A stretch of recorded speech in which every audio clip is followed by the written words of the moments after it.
Vision கியா, நம்பகமான பார்வை. எங்க பார்த்தாலும் இப்ப விஷன்.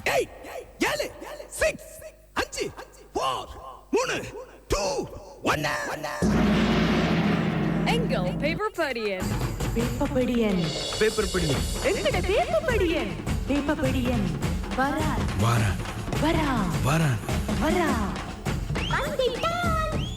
வந்துட்டேன். Good morning morning morning morning. இனிய காலை வணக்கம் தமிழ் பேச மக்கள் எல்லோருக்கும் உங்களுக்கு வணக்கம். வணக்கம், எப்படி இருக்கிறீங்க? நல்ல சுகமா இருக்கிறேன். நல்ல மழை நேற்றினப்பும் இன்றைக்கும் காலையில லேசான ஒரு தூறல். சரி, ஏன் என்னுடைய கையை பிடிச்சு கொண்டு விட மாட்டேன்? கையேன் பிடிச்சு கொண்டு விடையில அது சொல்லுங்க. கையேன் பிடிச்சி விடலன்னா கூட கையில இருக்கிற மோதிரங்களை கலட்டிட்டு அட்டையை போடதான். ஆஹா, ஒரு மோதிரத்தை காண இல்ல. எப்ப உருவி எடுத்தீங்க? அதுதான் நைஸா எடுத்துட்டு பாத்தீங்களா? என்னன்னா தொடர்ந்து ரணிலையாவை பேசலன்னா சந்திச்சு கொண்டிருக்கிற 7வது தடவையும் சந்தித்து பேசியிருக்கிறாராம். அடிக்கடி சந்திச்சு பேசுறாங்க. ஸ்ரீலங்கா பொதுஜன பெரமுன என்ன நிலைப்பாடுல இருக்கண்டா, ஒன்றில் தங்கள் சார்பா ஒரு இளம் வேட்பாளர் ஒழித்து மறைக்கிறதுக்கு ஒன்றும் இல்லையாம், அது நாமல் ராஜபக்சவாம். அப்படி இல்லையென்றா தங்களில் இருக்கிற ஒரு சீனியர் வேட்பாளராம், சரியா, இன்னும் பெயரிட இல்லையாம். அப்படி இல்லையென்றா ஒரு பொது வேட்பாளராம், சரியோ. அதுவும் இல்லையென்றா ரணில் விக்ரமசிங்கவுக்கு ஆதரவு வழங்குறதாம். இந்த மாதிரி எதென்றாலுமே ஒரு முடிவுக்கு வந்தா ஒன்றாக இணைந்து கரம் கொடுக்க தயாராக இருக்கிறோம் என்று இப்போ ஸ்ரீலங்கா பொதுஜன பெரமுன தன்னுடைய நிலைப்பாடு நேற்று அறிவிக்கிறதா? அன்றாபுரத்துல தான் பெரிய மீட்டிங் கொண்டு ஆரம்பிக்க போறாங்களாமே. அவங்க 50 ஆரம்பிப்பாங்க. தட்டல் புடலண்டா அன்றாபுரத்துல கொண்டு போய் செய்வாங்க. எங்கட குஞ்சமா சொல்லுவார், அன்றாபுரம் சொல்ல தெரியாது. அன்றாசுபுரம். கோட்டாபய ராஜபக்ச ஜனாதிபதியாக பதவி ஏற்கிறதுக்கு அங்க தானே போனாரு. உடனே அங்கதான் அவங்களோட ஆட்டமே ஆரம்பமாகும். சரி, நான் அப்படி ஒன்னா படிப்பேன். என்னன்னா, வீரகேசரி பத்திரிகையின் பிரதான தலைப்புச் செய்தியை எடுத்து படிக்கிறேன்.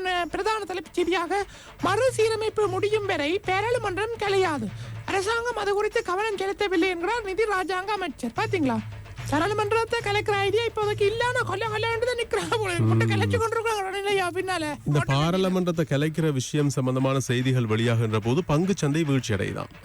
அப்ப இதை பங்கு சந்தையின் உயர்வுக்கும் வீழ்ச்சிக்கும் காரணமாக எடுத்துக்கொள்றாங்க. ஆகவே தயவு செய்து இப்போதைக்கு இந்த பாராளுமன்றத்தை கலைக்கிற கதையெல்லாம் கதைக்க வேண்டாம், அதை பற்றி எது நாங்கள் கதைக்கல என்று அரசாங்கம் சார்பாக நிதி ராஜாங்க அமைச்சர் சொல்லியிருக்கிறார். ரஷ்யா உக்ரைன் போரில் பங்கேற்ற 16 இலங்கையர்கள் உயிரிழப்பாமனா ஆட்கடத்தல் குறித்து 288 முறைப்பாடுகள் பாதுகாப்பு ராஜாங்க அமைச்சர் தகவல் சொன்ன செய்தியும் வந்து கிடக்கிறார். இந்த ரஷ்யாவுக்கு இந்த யுத்தத்துல பங்கெடுக்கிறதுக்காக எங்கடையாக்கள் நிறைய பேரை கூட்டிட்டு போயிருக்காங்க. அதே பேர் வெளியே இதா கிடக்குதுன்னா காசு தாரம் சொல்லி கொடுக்க இல்லையா அப்படின்னு சொல்லி ஒருத்தர் தப்பி வந்த ஒருத்தர் சொல்லி இருக்கிறார். அரசாங்க பிரதிநிதிகள் ஏன் பங்கேற்கவில்லை? சர்வதேச தனியார் கடன் வழங்குனர்களுடனான பேச்சுவார்த்தை விடயத்தில் ஹர்ஷடி சில்வா தெரிவித்த செய்தி வந்து கிடக்கு. சரியானா? ஹர்ஷடி சில்வா ஒரு நிலையில தான் இருக்கிறார். கடன் மறுசீரமைப்பு யோசனையை நாங்கள் ஏற்றுக்கொள்ள மாட்டோம் என்று அவர் ஒரு இதுல இருக்கிறார். முஜிபுர் எப்படி எம்பி ஆகலாம்? எப்படி என்ன ஆகலாம்? சட்டம் அதிபரின் ஆலோசனை பெறப்பட வேண்டும் என்று ராஜாங்க அமைச்சர் தகவல் சொல்லியிருக்கிறார். ஆயிட்டாரு ஆகிட்டார். அதான் எப்படி ஆகலாம்? ஆனா பிறகு எப்படி ஆகலாம், அப்படி ஆகலாம், இப்படி ஆகலாம், என்ன கதை? அதிகாரத்தை வழங்கினால் இலங்கையர்களை மீட்பேன், ரஷ்யாவுக்கான முன்னாள் இலங்கை தூதுவர் புதையங்க வீரதுங்க சொன்ன செய்தி வந்து கிடக்குது. நேற்று நீங்க செய்தி வாசிக்க சொன்ன இந்த கதையை புதையங்க வீரதுங்க சொன்னாரு. அப்ப அது சம்பந்தமா ஒரு பரபரப்பும் வந்துட்டு இவருக்கு எப்படி முடியும், அப்ப போனதுலயும் இவருக்கு எதுவும் சம்பந்தம் இருக்கா எல்லாம் கேள்விகளை வெளிக்கிட்டாங்க. சாதாரண விஞ்ஞான பாட வினாத்தாளருக்கு தான் அந்த சர்ச்சை கொண்டு போனது.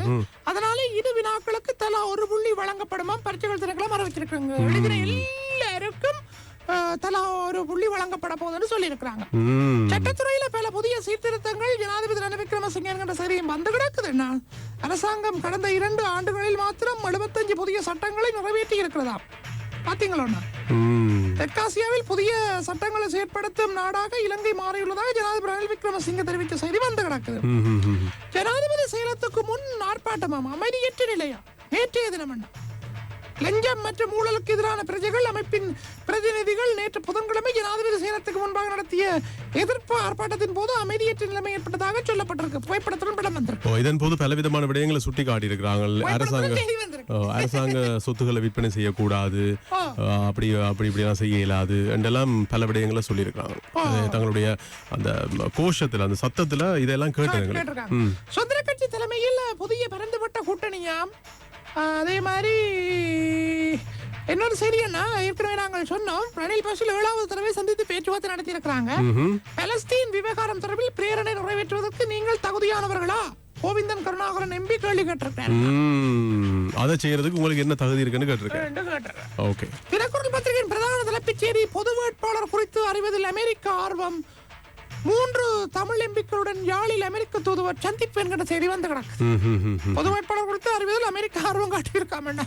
அந்த தமிழ் பொது வேட்பாளர்கள் அதான் பாருங்களேன். வடக்கு தமிழ் மக்கள் போருக்கு பின்னான 15 வருடங்களில் சகல வழிகளிலும் ஏமாற்றங்களை சந்தித்து விரக்தியடைந்துள்ள நிலையில எங்களுடைய கொள்கையை நிறுத்தவே ஜனாதிபதி தேர்தல் தமிழ் பொது வேட்பாளர்களை நிறுத்துவது குறித்து ஆலோசித்துக் கொண்டிருக்கிறோம் என அமெரிக்க தூதுவர் நாடாளுமன்ற உறுப்பினர் ஸ்ரீதரன் சுட்டி காட்டியிருக்கிறார். அந்த செய்தி வந்து கிடக்கு. சந்திரிகா தரப்பு ரணிலுக்கு ஆதரவாமண்ணா. புதிய கூட்டணி குறித்து பேச்சாம் பாத்தீங்களா? என்னன்னா சந்திரிகா சொன்னாரு, கள்ளங்களோட இருக்கிறபடியால் சிறுவங்களோட இருக்கிறபடியால் ரணிலுக்கு ஆதரவே கிடையாதுன்னு. எங்களுக்கு தெரியாத அரசியல் என்ன நடந்துட்டு இருக்குன்னு சொல்லி சில வேளைகள்ல நீ அவர் யாரோட இருக்க போறார், உண்மையிலேயே யாரோட இருக்கிறார் தெரியாம கிடக்கு. என்ன புக வெளிச்சத்துக்கு வரும். முதலில் பொது தேர்தலா கட்சிகள் பதட்டத்துல இருக்குதா ஒரு செய்தி வந்திருக்கு. ஜனாதிபதி 7வது தடவை சந்தித்த பசில் பாராளுமன்ற தேர்தலுக்கு மசிந்து கொடுக்காத ரணில் 26ஆம் தேதி அனுராதபுரத்தில் தேர்தல் பிரச்சாரத்தை ஆரம்பிக்கும் பொதுஜன பெருமுன என்கின்ற செய்தி வந்தாங்க. இந்த 26 10 நாட்களுக்குள்ள என்ற ஆபரஸ்ல அப்படி பெரிய மீட்டிங் போல. புலிகள் மீதான தடை மூலம் சீனாவுக்கு உதவும் இந்தியா. அவர்கள் இருக்கும் வரை இலங்கையில் ஒரு சீனர் கூட இருக்கவில்லையாம். இயக்குனர் கௌதமன் சொன்னதிலே வந்து கிடக்கு. திரும்ப சொல்லுங்க என்னண்டு. புலிகள் மீதான தடை மூலம் சீனாவுக்கு உதவும் இந்தியா. அவர்கள் இருக்கும் வரை இலங்கையில் ஒரு சீனர் கூட இருக்கவில்லையா அவர் சொல்லி இருக்கிற செய்தி வந்து கிடக்கு. முல்லைத்தீவு நகரை ஹெலி மூலம் கண்காணிப்பாம். என்னன்னா என்னதுக்காம் இல்ல இந்த நாட்கள் நெருங்கிட்டு இருக்குதானே. அதான் வடக்கு கிழக்கு பகுதிகளுக்கு போலீஸ் அதிகாரத்தை கோர காரணம் என்ன என்கின்ற செய்தி வந்து கிடக்குது. ஸ்ரீதரன் முன்னாள் நாடாளுமன்ற உறுப்பினர் அவர்கள் தெரிவித்த செய்தி, சகல மாணவர்களுக்கும் 2 புள்ளிகள் வழங்க முடிவாம். இந்த விஞ்ஞான பாடம் அது நான் சொன்னேன் தானே. நினைவு கூறுவதற்கு உரிமை உள்ளது. விஜிதஹேர தம்பி சொல்லியிருக்கிறார். இலங்கையில் உள்நாட்டு போரில் உயிரிழந்தவர்களை நினைவு கூறுவதற்கு உறவினர்களுக்கும் தோழர்களுக்கும் உரிமை உள்ளதாக தேசிய மக்கள் சக்தியின் பாராளுமன்ற உறுப்பினர் விஜயஹேரத் அவர் சொல்லியிருக்கிறார். இதே போன்று இந்த நீங்க விஜயதேகரத் சொன்னதால விஜயதாஸ் ராஜபக்சவுக்கு எதிரான மனு மீதான முடிவு இன்றைக்கு நீதிமன்றத்தால் அறிவிக்கப்படுமா?